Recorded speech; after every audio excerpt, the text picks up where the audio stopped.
अस्सलाम वालेकुम नाज़रीन, मैं हूं नाज सहतो और आप देख रहे हैं नैरेटिव विद नाज।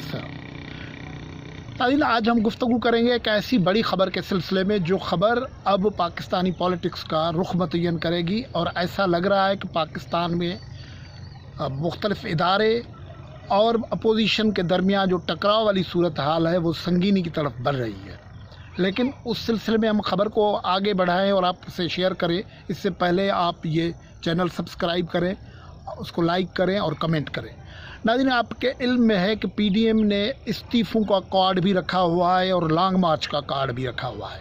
लेकिन इस वक्त तक जो सूरत हाल अब काफ़ी वाज़ेह हो चुकी है कि पाकिस्तान पीपल्स पार्टी तो इस्तीफ़ों वाले ऑप्शन में नहीं जा रही है और उन्होंने ये कन्विंस कर दिया है, बल्कि इतला कर दी है मौलाना फजलुर रहमान को भी और मरीम नवाज़ को भी और नवाज़ शरीफ को भी। इस सिलसिले में पर्दे के पीछे गुज़श्ता कई दिनों से मौलाना फजलुर रहमान साहब, नवाज़ शरीफ, आसिफ अली जरदारी के बीच में गुफ्तगू होती रही है।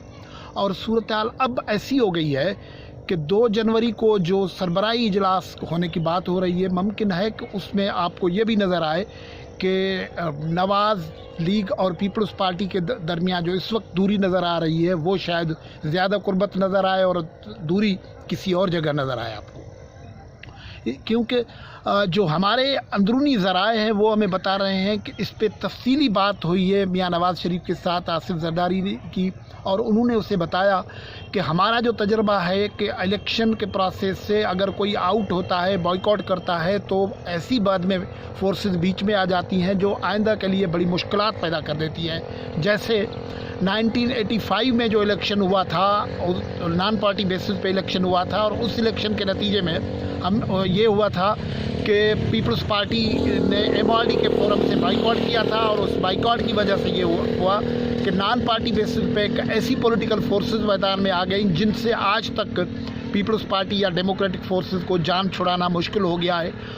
ये बात उन्होंने रिमाइंड करवाई, और उसके साथ ये भी रिमाइंड करवाया कि 2002 में जब मुशर्रफ के दौर में इलेक्शंस होने जा रहे थे तो नवाज़ शरीफ ने ये कहा था कि हम बाइकआउट करेंगे, इलेक्शन का नहीं कर रहे हैं। लेकिन नवाज़ शरीफ को समझाया था आसिफ अली जरदारी ने कि आपको इलेक्शन के प्रोसेस में जाना चाहिए, और बाद में नवाज़ शरीफ ने ख़ुद उनका शुक्रिया माना था कि आपने एक बहुत गलत फ़ैसले से हमें बचा दिया।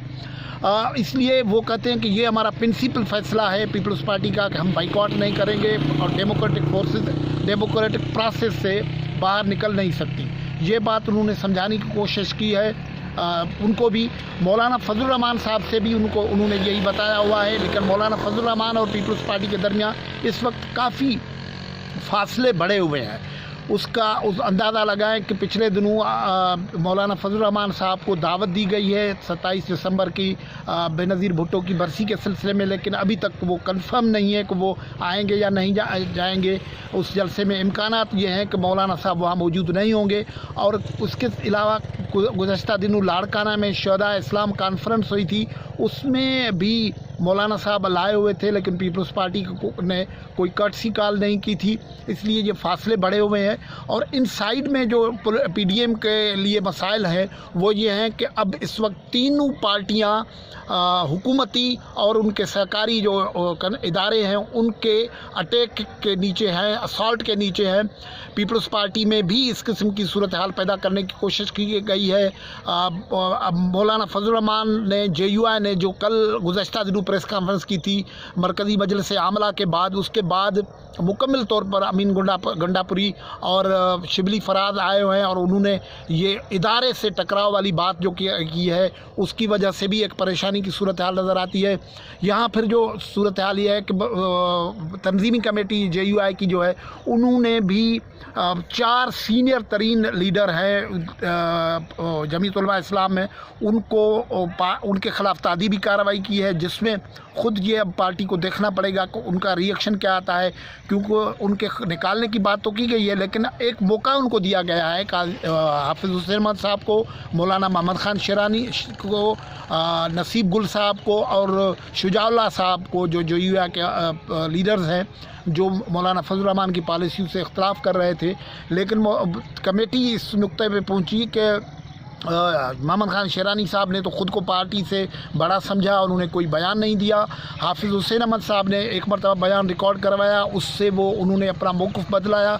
तो ये जो सूरत है वो बता रही है कि JUI के अंदर भी मसाइल हैं, और उन मसाइल से JUI के लिए इस वक्त PDM के साथ ताल्लुकात ख़राब करना उनकी फेवर में नहीं होगा। इसलिए बज़ाहिर कोई ऐसा मामला नज़र नहीं आ रहा है कि जल्दबाजी में कोई फ़ैसला हो, लेकिन वो लॉन्ग मार्च का जो फ़ैसला है उसमें ये सब पॉलिटिकल पार्टीज़ इकट्ठे होंगी। और जो सूरत हाल ये है वो ये है कि पर्दे के पीछे बहुत सारी चीज़ें हो रही हैं। मुर्तज़ा वहाब साहब जो सिंध हुकूमत के एडवाइज़र हैं, उन्होंने ये कहा है कि IG सिंध का जो अगवा वाला मामला था उसको नहीं कहना चाहिए कि IG अगवा हुआ था। ये ख़ुद ही सरकार ने कहा था कि IG अगवा हुआ था, लेकिन अब उन्होंने मिनिस्ट्रियल जो कमेटी है उसने जो कमेटी ने रिपोर्ट दी है उसकी रोशनी में ये कहा जा रहा है कि नहीं, वो अगवा नहीं हुए थे। इसके पीछे भी कहा जा रहा है कि कई चीज़ें हैं जो जेस्चर्स के तौर पे बताई जा रही हैं। जैसे इसी रिपोर्ट के मुतालिक ये कहा गया था कि पब्लिक की जाएगी, लेकिन अब कहते हैं कि फेडरल गवर्नमेंट को देंगे, पब्लिक बाद में देखेंगे करेंगे। लेकिन उसके सिलसिले में ये कह रहे हैं कि जो कार्रवाई थी वो आर्मी चीफ ने कर ली है, ये एक जेस्चर है। ज़ाहिर है ये एक ऐसा मामला था जिसमें होस्ट पीपल्स पार्टी थी, उनके गेस्ट थे कैप्टन सफदर और मरियम नवाज़, उनके साथ उनकी सिंध पुलिस ने दूसरे इदारों के प्रेशर में आके और PTI के प्रेशर के लोगों के प्रेशर में आके कार्रवाई की थी।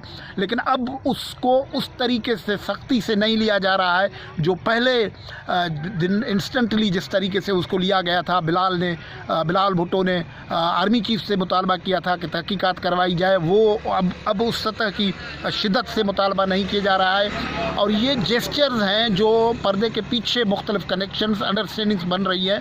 इसलिए PDM के हवाले से और मुल्क की सियासत के हवाले से अगले दिनों में बहुत ही इम्पॉर्टेंट किस्म के डेवलपमेंट्स हो रही हैं। उन डेवलपमेंट्स के हवाले से हम आपको आगाह करते रहेंगे। आज के प्रोग्राम में यहाँ से इजाज़त, अल्लाह हाफ़िज़।